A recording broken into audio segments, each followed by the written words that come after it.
who is the answer.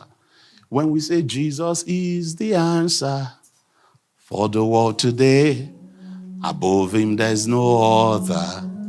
Jesus is the way. When we're saying Jesus is the answer, we are not just saying that Jesus has the answer. We're not just saying Jesus knows the answer. He has the answer.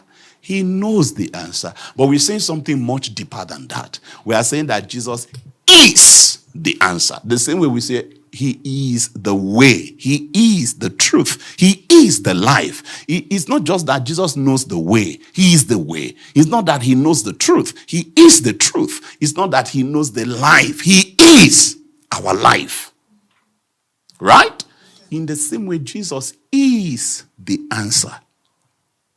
So before your understanding is furnished with propositional presentation from the Lord, and by that I'm saying before your understanding is furnished with knowing of an answer, your experience of being with the answer will already have invalidated and mesmerized and destroyed whatever urgency a need for the knowing of an answer previously had in your heart.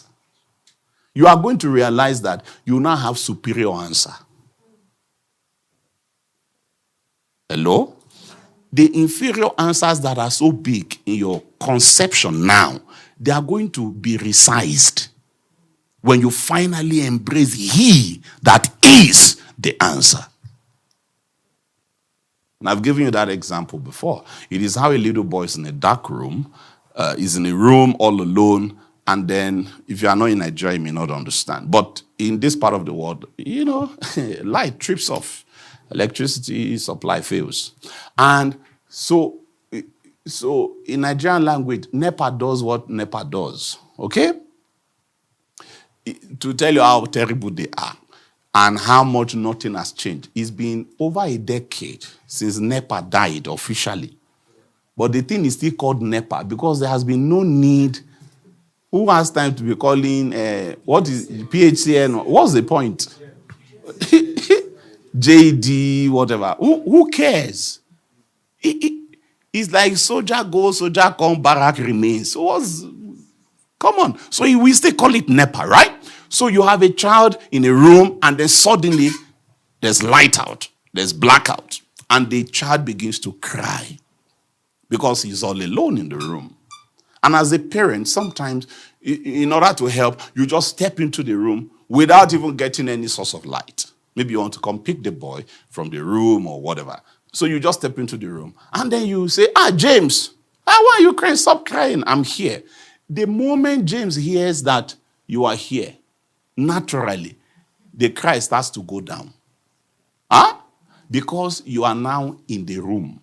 Well, it didn't look like it was your absence that was the reason for the cry. It was darkness that was the reason for the cry. Now he stops crying, but it is still dark. You see, it is because your presence is more powerful than darkness. While you were not there, darkness was the highest experience he was having. The moment you stepped into the room, something superior to darkness had come in, so that darkness no longer becomes the controlling narrative of that boy's life. So the boy is now responding no more to the darkness, he's now responding to your person, he's responding to presence. And I've said to you over and over again that the highest form of divine benevolence that a man can experience is called presence. Yea, though I walk through the valley of the shadow of death, I fear no evil. Why?